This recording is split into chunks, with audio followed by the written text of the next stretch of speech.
Does anyone have any questions regard to lab 2 stuff before we get into content? I have a few things I'm going to go over before we get into the new stuff for today. I have a few observations from lab and some common bugs and stuff like that that I just want to talk about a little bit. But if anybody has any specific questions or comments about any of that stuff, I'd be happy to hear them. Okay, so just interrupt me if anything comes to mind, but in that case, I'll share my screen and just go over a couple of things pertaining to debugging lab 2. The first thing I wanted to bring up is if we look at this pseudocode, we looked at this a few lectures ago. Nicole and John found a couple of minor errors in this that have since been corrected. So if you go to the website now, it's all corrected, but I just wanted to point out where these things were so that if you were working on this before it was corrected, you can keep an eye out for it. One was just a minor and hopefully relatively obvious typo having to do with velocity updates. I just had a .vy where it should have been a .vx, so that's been corrected.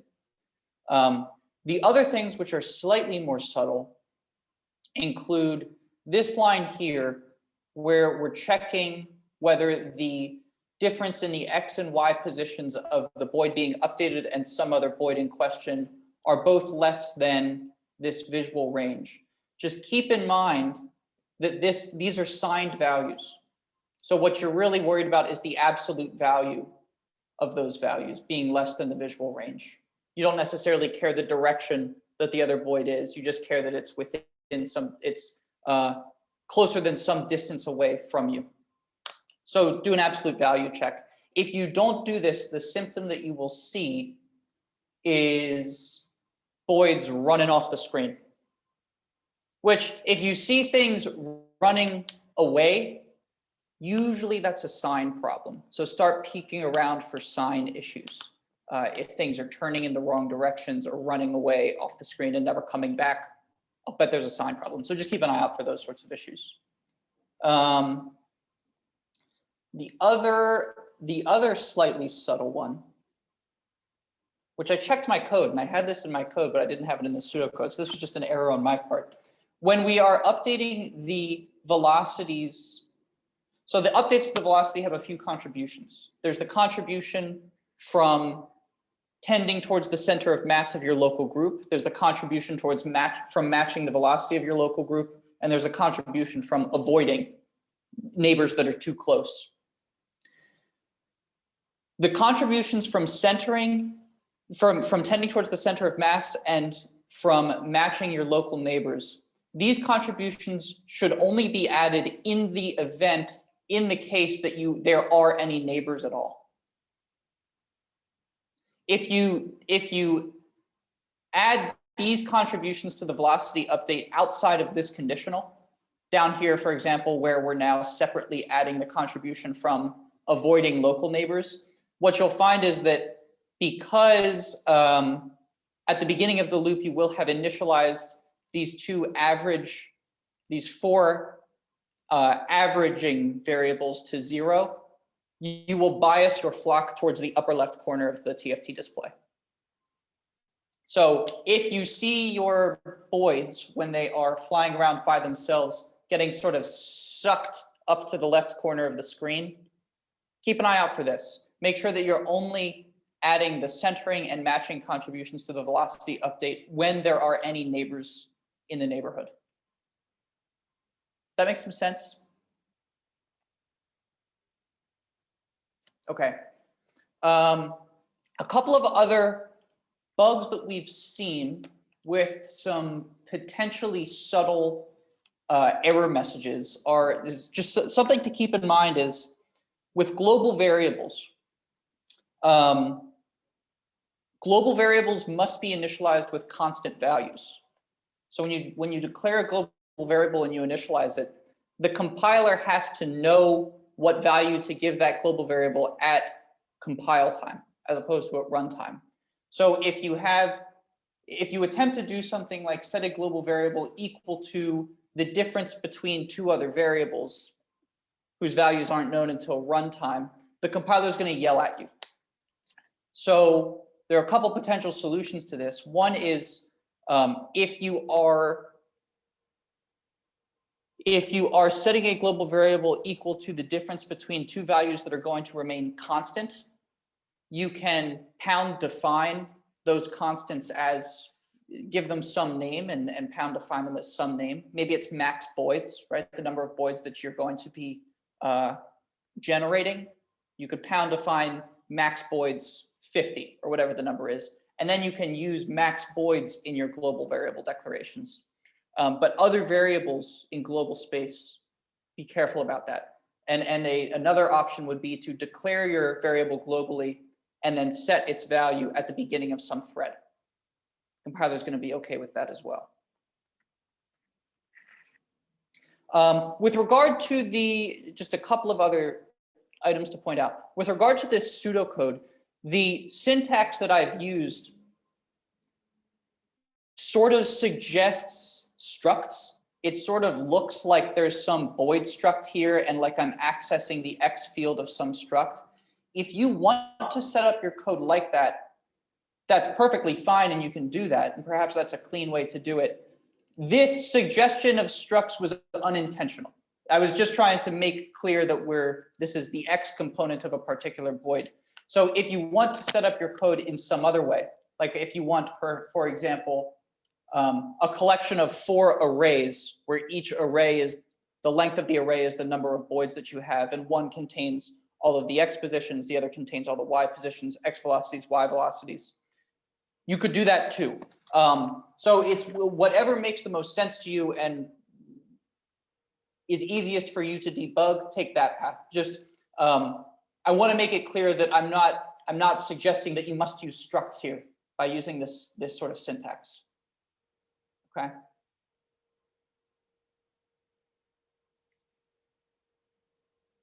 Any comments from anyone about any of this stuff? Any other questions with regard to getting this actually implemented? Has anyone else seen any unusual behavior so far? I know that for a lot of people, we're still kind of early in this, but I know a lot of groups have at least one single Boid flying around, which is good. I've just got a general question related to, I guess, variable declaration. So this is something that we noticed debugging lab 1. We had just like a burner variable as a loop iteration variable that was declared as static within a thread. If a variable is declared as static, is it updated every time that thread is executed, or is it just set once and then never touched again? So this is a good question. I'm gonna answer this, and then Bruce, if you want to add clarification, please feel free. But yeah, there's this issue of we declare some variables volatile, some static, and we've seen some with the prefix const. So what do these things mean? And the general heuristic rule of thumb that we've been using is any variable that is modified within an interrupt service routine, we've declared those as volatile. What volatile means is every time that variable is used, if it appears in some line of code, when that variable is used, the program will go to the place in memory where that variable is stored and get its value again. And so the reason that we declare variables that are modified in interrupt service routines as volatile is because we may be in some thread that gets interrupted. We go into an interrupt service routine and the value of a variable is modified. We want for that thread, the next time it uses that variable, to go get the right value, the updated value as updated by the interrupt service routine. So that's volatile. What's static? Static is if you declare a variable as static, what that means is, let's take the case of a function. Say you have a variable that's local to a function and you declare it within that function. If you declare that variable as static within the function, then it will retain its value between function calls. So for example, a statically declared variable within a function could be used to do something like count the number of times that function was called from within the function. So if you initialize it to 0, and then every time the function is called, you increment it. Even when you leave that function and come back to it, it will have retained its value. This is not the case for variables that you don't declare static inside of if you don't declare that variable static inside of a function, you'll come back and it'll have some value. Not what you left it with, some other value. So the reason that within a thread, what we've told you is a rule of thumb is any variable that you declare within a thread should be declared static. And that's because when you leave that thread, when that thread yields and some other thread runs, and then you come back to that thread, you want for the variables that you've declared in there to retain their values. Now, it may be the case in the case of like a incrementing variable in a loop or something, you may be initializing that to 0 every time you re-enter. And that's fine, though I believe you will still want those declared as static. Bruce, do you have any comments on static or volatile? No, except that every global is automatically static. And the default for functions is called an automatic variable, which is created on the stack for that function. And when the function exits, the stack disappears. Now, the thing which is a little confusing about protothreads is that doing a context switch actually leaves the function. And you don't know that. It's hidden behind the scenes, but that happens. That's why you have to declare it static. The other thing I wanted to say is I saw some bugs of the form of continuous rebooting or rebooting on button press, and there's at least 4 reasons why a program can continuously reboot or reboot when an event occurs. I'm going to put them in the chat, but the short answer is that there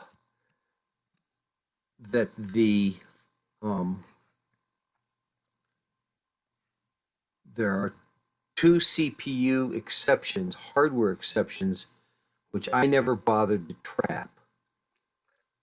Hardware exception 1 is divide by 0. Hardware exception 2 is trying to access memory that doesn't physically exist. It's equivalent to a seg fault. And those will both crash the CPU and cause it to reset. It's really easy to C doesn't check any bounds, right? C assumes that you know exactly what you're doing at all times. So you could put an arbitrarily big index into an array that has a fairly small range. And if that index happens to be negative or very big, you'll blow away memory and it will reset. The other, along those lines, another thing to just be careful about with regard to not checking memory are, I forgot to mention this last time we went through this code, but in this particular animation example, you can see that we're doing an sprintf of some system times into a character buffer, which we then print to the TFT display screen. There are no, suppose you tried to do an sprintf on, you wanted to write something that was longer than your character array into some character array, and you just called an sprintf. C will very happily just keep on writing past the end of that array.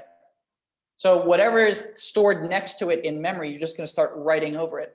Maybe the next thing that's stored is some proto thread, in which case your symptoms might be pretty odd. So be careful of this. And the obsessive programmer will use sprintf n. There's an n after this f instead of sprintf, which as an argument takes the length that you're going to write to a character array. It's just another thing to be careful about. C will let you shoot your foot off. And this is a good way to do it. So just be careful with these sorts of things. The last one that I forgot to mention, we were talking about volatile and static. The sort of third one, perhaps there are more, but a third one that we've seen a lot is const. What const is telling to it's when you declare a particular, usually it's an array, but it could be something else. It could just be a variable. When you declare that as const, you're telling the compiler, my program is not going to change the value of this. And if you attempt to change the value of that, a variable that's declared, a variable or an array that's declared const, the compiler is going to yell at you. So you're saying this is not going to change. What it will do in response to that is is store that information in flash memory, which you might want. Why might you want? Well, there's a lot of flash memory on this chip. 100, we're using the PIC32F128. The 128 stands for 128 kilobits or bytes of flash. I don't remember. Either one or the other. In either case, it's quite a lot. So suppose, for example, you wanted to store quite a long array of values that you want to send to the DAC. Like you want to produce a sound, and you're storing the sound that you want to produce in an array. It would likely make sense to declare that array as const, which will store it in flash. The price of that being that you can't rewrite that array, but you can read from it. So there's volatile, there's static, and there's const. Questions about that? Hunter, reading Yeah. const values would be super slow though, right? Because reading from flash is crazy slow. Bruce, do you want to answer that? It is a read from memory is 2 cycles. A read from RAM is 2 cycles. A read from flash is perhaps 3 cycles. So it's not particularly slow.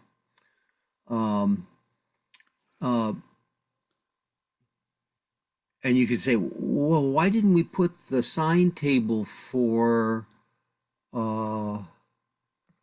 DDS into flash? And the reason is you had to write it once in the code. If you were to hard code the array as data coming into the program, you could put it in flash.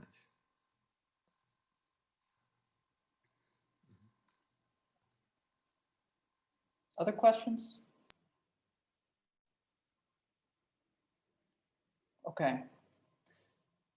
As long as I have this pseudocode up, a couple of things that I'll just point out is I want to keep the objective of this lab in mind. And what the objective of this lab is you're creating an illusion. And that illusion does have to follow certain rules, like all of the rules that we've talked about at length, alignment and cohesion and separation, those things. And the way that we, as the instructors, will confirm that you've implemented the algorithm properly is by having you slide the sliders in your user interface. So your flock will be doing something, we'll ask you to increase the protected range, and the emergent result should be your flock sort of poofs out and they all separate from one another a little bit. Or you increase their tendency towards their centering factor and they should aggregate into a tight clump.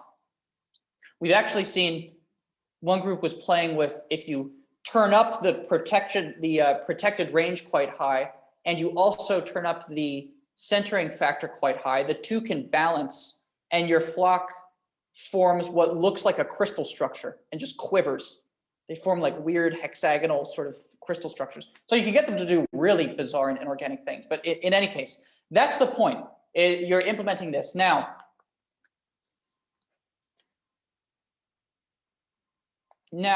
if you want to peek through this algorithm and look for places where you can cheat a little, where you can maintain the illusion, but save yourself cycles, and as a consequence, get a bigger flock, that's okay and that's encouraged. So for example, if we peek through this pseudocode, we want to keep an eye out for the expensive steps. One very expensive step is the calculation of a particular Boid that we're updating speed. In order to calculate the speed that Boid is going, we're calculating a root sum of squares. We're squaring its x velocity, squaring its y velocity, and taking the square root of that. This is a slow step. There are strategies where you can sacrifice a little bit of accuracy in that calculation, and what you get back is speed. So the algorithm that I would point you all to speed up this particular line is the alpha max plus beta min algorithm, which I'll just pull up here quick. Alpha max plus beta min, which I have written up in the lab 3 write-up, and I should have written up in the lab 2 write-up also, just to make it clear that this is an option for you. But what this is it's a way of approximating a root sum of squares that only uses multiplies and logical inequality questions. So what you do if you want to calculate the root sum of squares of two numbers, A and B, then you will run an algorithm that will look like some constant times A times plus some constant times B. And exactly what those constants are, you can change them and you'll get different accuracy. The algorithm will give you better or worse results given the value of these constants. But this is a way of approximating that root sum of squares without actually doing a square, without actually calculating a square root. And it'll be good to within something like 4%. 4% is fine for us. That is going to maintain the illusion just fine. You'll never notice the difference, but you will get a lot of cycles back. So take a look at this. Okay, alpha max plus beta min. Take a look at it specifically for speeding up this step. What other steps might you speed up? Okay, so the other thing to keep an eye out for is divides. Divides are also expensive. We're doing some divides here where we are enforcing speed limits. We're seeing if the speed of our bird is less than some minimum threshold or greater than some maximum threshold. And in the event that it is, we divide the bird's x and y velocity by its speed and multiply. So this is essentially clamping it to the minimum or maximum speed, right? We're normalizing and then multiplying by the maximum or minimum speed. Would the illusion be lost if instead of doing this, suppose your speed dropped below the minimum? What if you just left shifted the speed by 1, which is the same as doubling it? Would that look right? It might. My intuition says that it would. I'm not sure of that, but you could play with that. So what I'm essentially suggesting is, depending how you choose these minimum and maximum speeds, if your max speed is more than twice your min speed, then what if in this conditional, instead of doing this divide and multiplying by min speed, what if you said Boid.vx equals Boid.vx left shifted by 1? Double its speed if it drops below the threshold. And likewise, if you're greater than some threshold, what if you did Boid.vx equals Boid.vx right shifted by 1? You just halved the velocity. Maybe that would look weird. I don't actually know. Maybe it would look weird. But it might look just fine, and then you save yourself all of these divides. So I am perfectly okay with you tweaking this, right? Trying to change things a little bit in subtle ways to get yourself cycles back, as long as the illusion is maintained. That's all that matters at the end of the day. If I look at your flock and I can't tell that you've screwed with any of these steps, then that's great. That's fine. Okay. Hunter, there's a question from Parth. Shouldn't Boid.vy be also multiplied by min speed in the first if? Yes, that's a typo. Thank you for it. Yeah. Also, since you're dividing by speed 4 times, you could get a huge advantage by factoring that out, taking the reciprocal once and multiplying 4 times instead. Divide once, multiply 4 times. So what I'm really saying here is this pseudocode is not optimized. There's lots of room here for you to go in and think and rearrange and try to get it to run faster.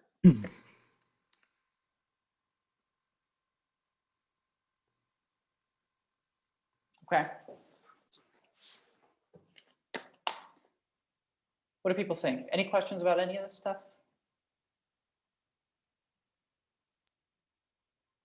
I had a quick question about the flash. So does the flash have a limited amount of write cycles on it?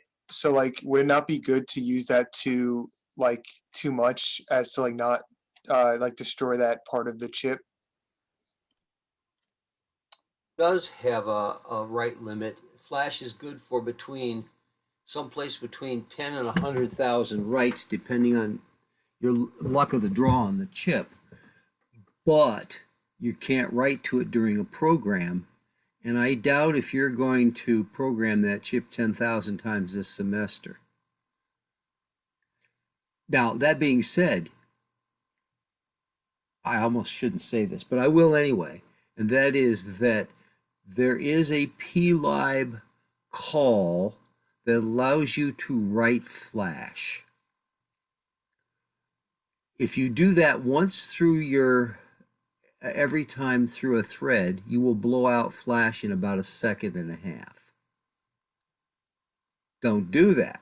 But if you wanted to write parameters once at the, when you exit a program, and again when you, and read them when you start the program, you could do that.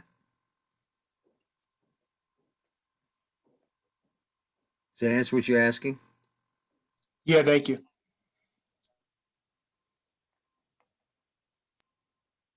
Any other questions? Okay. If any other questions occur, just interrupt me. But in that case, what I want to do, well, first of all, actually, I should have done this at the beginning, but I just want to clarify again some due dates. Lab 1 checkout for people, the final Lab 1 checkout is this week, which means your Lab 1 report is due next week. And I just want to remind people that the Boids lab is 2 weeks. So that's 1 week less than Lab 1. We added a week to Lab 1. So just please keep that in mind in your planning, right? So the Boids lab, the final checkout will be for the Monday people 2 weeks from Monday, for the Tuesday people 2 weeks from yesterday, and for the Wednesday people 2 weeks from today, your Boids lab will be checked out, okay? All right, so at this point, since we are sort of, people are at various places in Lab 2, I want to use this as an opportunity to talk about a topic that is not of, it's one of these topics that is not of immediate relevance to a lab. So for that reason, if you want to interrupt me and talk about something of relevance to a lab, that's fine. But I want to every now and then cover these topics that if you continue to do projects like the ones that we're doing, you are going to, these topics that you are going to encounter like in the next project that you do probably. Like they just happen to not be involved in any of our labs, but they are so ubiquitous in microcontroller projects that it feels like, these feel like topics that I really should cover in a microcontrollers class. I2C communication is one of them. It's another protocol, much like serial peripheral interface is a protocol for communicating with some peripheral device. You all likely know this already, but I2C is another one of these protocols that allows for you to communicate with a peripheral device. And there are some things that make it quite nice as compared to SPI, and some things that are not quite nice as compared to SPI. And I want to just talk about what the protocol is and what the pros and cons of it are. Okay. And by the way, when you see, you might see, instead of I2C, you might see TWI. It's another acronym that is used to describe the same, largely the same protocol. The only reason that there are two names for basically the same thing is it turns out I2C is a trademarked name by the company Philips, which is kind of interesting. So Atmel, was it Atmel? Yeah, Atmel started calling I2C devices TWI, which is basically the same, but comes without lawyers. It's essentially the idea. So let's talk about I2C. And like with, I'm going to go through basically the same content that we did through SPI and just point out what's different. So the first thing that we talked about when we were talking about serial peripheral interface was hooking up the hardware. So I want to talk about that with I2C devices as well. And this schematic makes clear one of the advantages of I2C, which is there's only two lines. There's a clock line and there's a data line. And these clock and data lines are shared among every controller that you have on the bus and every peripheral device that you have on the bus. And each is pulled up slightly. Each is held high by a pull-up resistor. The value of this pull-up resistor you might have to change depending how many devices you have on the bus. So when you're setting up an I2C, when you're setting up the hardware for an I2C system, it's a very good idea to do so with an oscilloscope and to monitor these lines and make sure that they're being held high properly. And as you add more devices, you might need to change the values of these two resistors. generally speaking, something like 4.5K is a place to start for the value of these two resistors. So both of these lines are held high by default and then are toggled by both the controllers and the peripheral devices to communicate across them. The presence of a clock line suggests that this is a synchronous protocol, and that is correct. So that is to say that data bits, you know when to go get data from the data line based on the value on the clock line. So we clock our data with the clock. This is unlike an asynchronous protocol like UART, which we'll talk about a little bit, that's clockless. This has a clock line and the data line is clocked by that clock line. The other thing that this hardware hookup suggests is, unlike SPI, where we had a data line going this way and a data line going this way, which allowed for bidirectional full duplex communication, this correctly suggests that you can only be talking in one direction at a time. So the controller device will talk to the peripheral device, and then the peripheral device will talk back to the controller device. So speed is a little bit of a concern here. This is not as fast as SPI, but there are less hookups. So that's kind of nice. So just to make this point, this is the picture that we looked at for serial peripheral interface. There's just more wires, and maybe that doesn't matter, or maybe it does matter, depending on your application. You know, you might want to choose one or the other. And by the way, you might choose one or the other if you even have that choice, right? It is often the case that you want to use some device, and maybe that device supports either SPI or I2C or some other protocol, or maybe that device, you just read the data sheet and you says, well, looks like I'm using I2C. Like, you know, that is often the case. You're often just sort of pigeonholed into one of these things based on the devices that you want to use. But in the case that you're not, you know, one of the trade-offs you might consider is speed for SPI versus number of connections for I2C.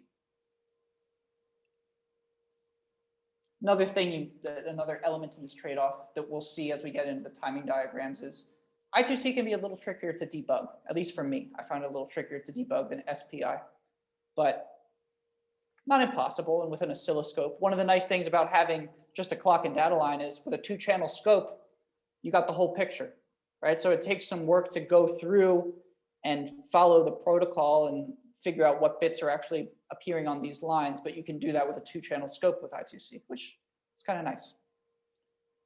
So let's look at the timing diagram.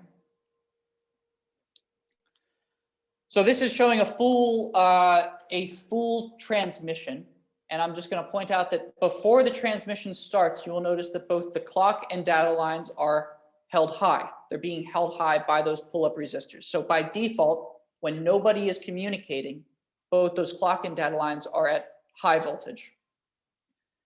A transmission is started by a start condition. So what a start condition is the data line being pulled low while the clock line remains high. You can see that happening here. The clock line is remaining high, the data line gets pulled low. That signals to every device on the bus that a transmission is about to begin, and it gives whichever controlling device that made this start condition happen, it gives that device control of the bus. So if 2 controllers are trying to do a transmission, whichever controller does this first wins, and wins control of the bus until it signals a stop condition, which we'll talk about in a moment. But then it only yields control of the 2 I2C lines when the stop condition is reached. But okay, so to start, nobody's talking, both these lines are high. Whichever device wants to communicate keeps the clock line high and pulls data low. That says a transmission is about to start. After this condition, every device on the bus will expect 9 clock pulses. And associated with each clock pulse, there will be a value on the SDA data line. And that data will be valid when the clock is high, and it will change when the clock is low. So every device on the bus will know, okay, there's going to be 9 clock pulses. When I see high voltage on that clock line, I'll go check the data line for a bit. And then I know that that clock line is going to pulse again. I won't I will let things stabilize while this clock is pulsing. And then when it goes high again, I'll get the next bit. The first 7 bits that get sent are address bits. As illustrated in this hookup diagram, you can see you can have lots of devices on the same bus. Each of these devices is going to have a different address. So the first 7 of these bits is the address of the device that you want to talk to. The 8th bit is a read-write bit. If this is 1, that means you're telling the device with that address, I'm going to ask you to send me some data. I'm going to read from you. If it's a 0, you're saying to that device, I'm going to send you some data. So get ready to listen to it and to do something with it. And then on the 9th clock pulse, this is an ACK. So on the 9th clock pulse, the device with the address specified here, if it has received and understood that message from the controller, it will hold the data line low for this last clock pulse. So the peripheral device takes control of the data line for this last clock pulse. And if it holds it low, that signals to the controller, got it, I understood, and I'm ready for whatever you want to do. If this goes high, then this indicates that your message was somehow not received, which signals to the controller to try again generally. Now, something to notice here is we have 7 address bits. This suggests that you could put up to 128 peripheral devices on an I2C bus. And in principle, you could, but we're going to look at it, if we have time, we're going to look at a data sheet in a moment. And what you will find in a lot of these data sheets is you may not have the freedom to change the address of a particular device that you want to use. The manufacturer might just say, oh, and by the way, its I2C device is hex 40. And okay, so now you're stuck with an address hex 40. And what you will start to find is that a lot of manufacturers will choose addresses like 1 and 2 and 3. So you may not actually be able to put two I2C devices from different manufacturers on the same bus if they don't give you the freedom to change these address bits, and they might not. So it's just something to be careful about. If you're putting together a system where you have multiple devices on the same I2C lines, read those data sheets and make sure that you can either change the addresses, or if the addresses are fixed, make sure that they're different. Otherwise, you can't have them on the same bus. It's annoying, right? But it's the way that it is. There is one way of putting multiple devices with the same address on the same bus, but it eliminates the advantage of I2C in that it requires a chip select for each different chip. And that's just the same as having a chip select for SPI. So after this address bit, the data line will go high, and then the bus will expect 9 more clock pulses. 1, 2, 3, 4, 5, 6, 7, 8, 9. And associated with each of these clock pulses is going to be 8 bits of data, most significant bit first, 8 bits of data, followed by an ACK that follows the same rules as before. Held low to signal, okay, no problems. High to signal something got screwed up. Followed by a stop condition to indicate the end of the transmission. A stop condition is the data line transitioning low to high after the clock line transitions low to high and with the clock line held high. So kind of the mirror image of the start condition rather in some ways, but this sequence here indicates end of transmission and releases the bus for some other controller to come in with another start condition and send some transmission. There are some tricks that can get pulled here by peripheral devices and by controlling devices. One of them is if a device receives a transmission and it takes some time for it to process so that it knows what it needs to do, but it needs a little bit more time that the controller wants to give it in order to do that. Maybe it's going to get a measurement, for example. It takes some time to go get a measurement, maybe more time than is between these clock pulses. The peripheral device can do, it's called clock stretching, where it holds the clock line low, does not let the controlling device send another pulse until it's ready, and then releases, allows for the last clock to be sent, and will send the ACK. So it's buying itself some time to do whatever was asked of it before it sends the ACK, by preventing the controlling device from sending another clock pulse. Hunter, Yeah. question. What happens if you want to send or receive more than 8 bits? So you do it in multiple transactions or multiple... Generally speaking, yes. Yes. So a trick that a controlling device could use, and this actually speaks to your question, Raghav, is suppose that I am very interested in sending more than 8 bits in sequence. So I don't want to relinquish control of the bus before I've gotten my full message across. A controlling device can do a repeated start, where what you can see is this is the end of a particular 8-bit transmission. It puts the data line high and then puts the clock line high. That is not a stop condition. That doesn't relinquish control of the bus. So there is no stop condition present here, but it puts the two lines in a configuration where a new start condition can now be sent. So without causing a stop, without signaling a stop transmission, it has gotten both these lines back into a configuration where it can signal a new start condition and just send another packet without any other device ever being able to get control of the bus. So if it's very important for you to send, 16 bits, and you don't want those bits interrupted by some other controlling device, you can do a repeat start condition, which will allow you to send 8 and then 8 without being interrupted in between. And then the last little thing that I'll mention is some devices will allow for you to do 10-bit addressing, where it's largely what you would expect, but in the event that you have devices, you want to put devices with addresses as long as 10 bits on your bus. Why would you do that? Maybe you have a lot of devices on the bus and you need more than the 7 bits that you get by default. You can have a 10-bit address where the address part of the transmission is broken into essentially into 2 transmissions, where on the first one, these 9 clock pulses, the top 4 bits will all be 1, followed by a 0. And then you'll get the most significant 2 bits of the device's address in that first transmission.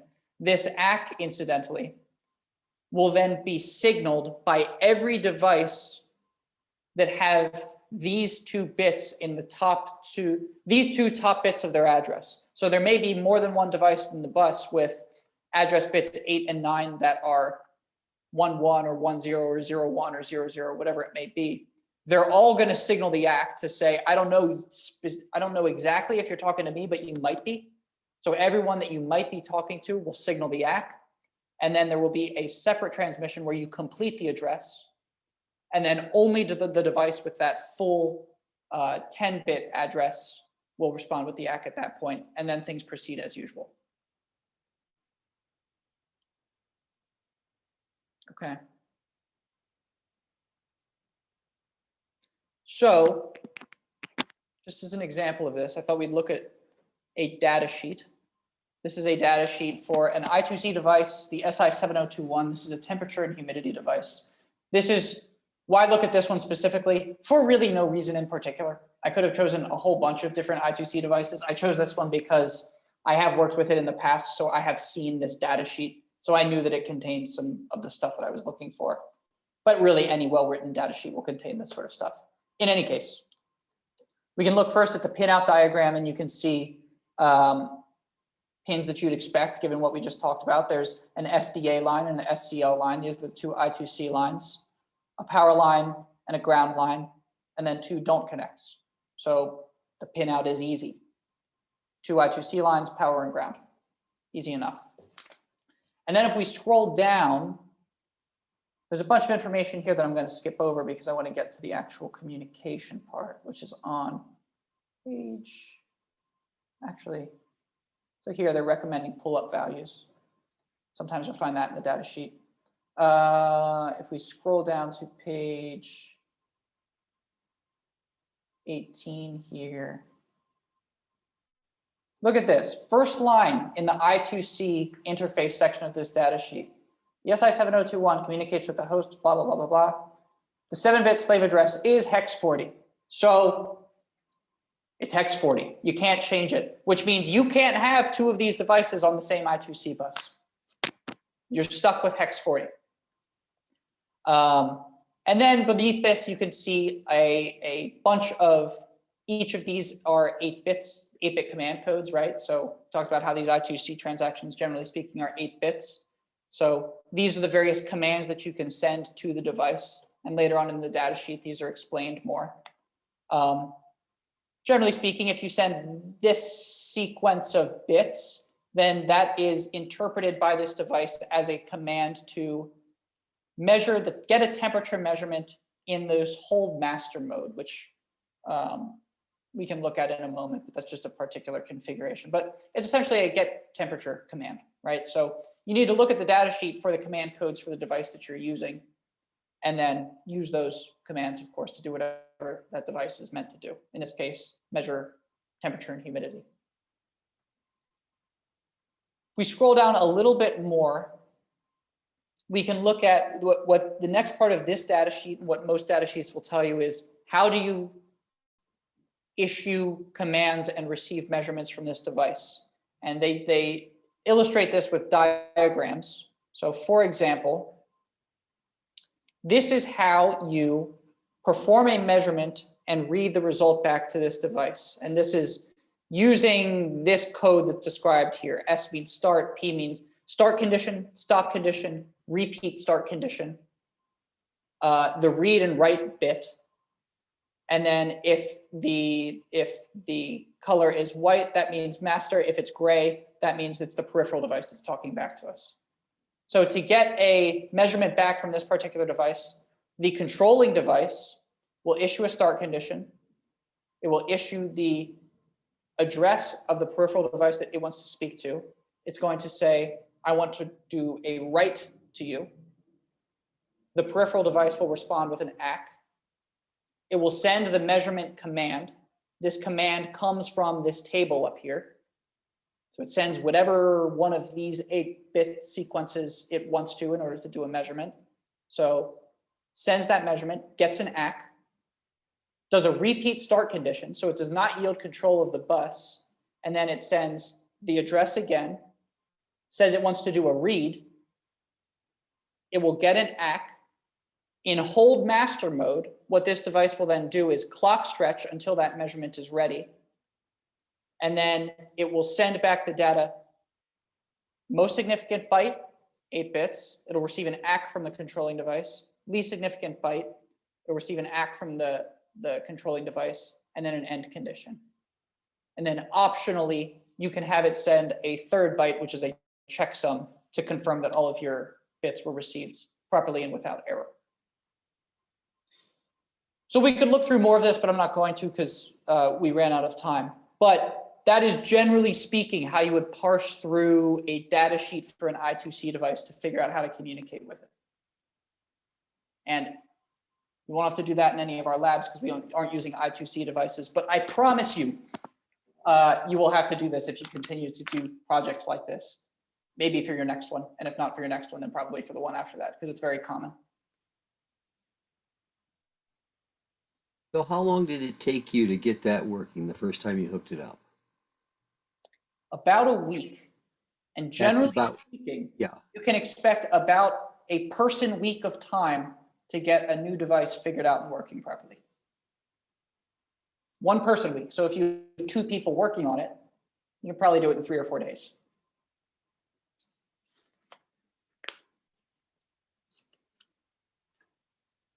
been my experience too. I've never gotten an I2C device working in less than a week.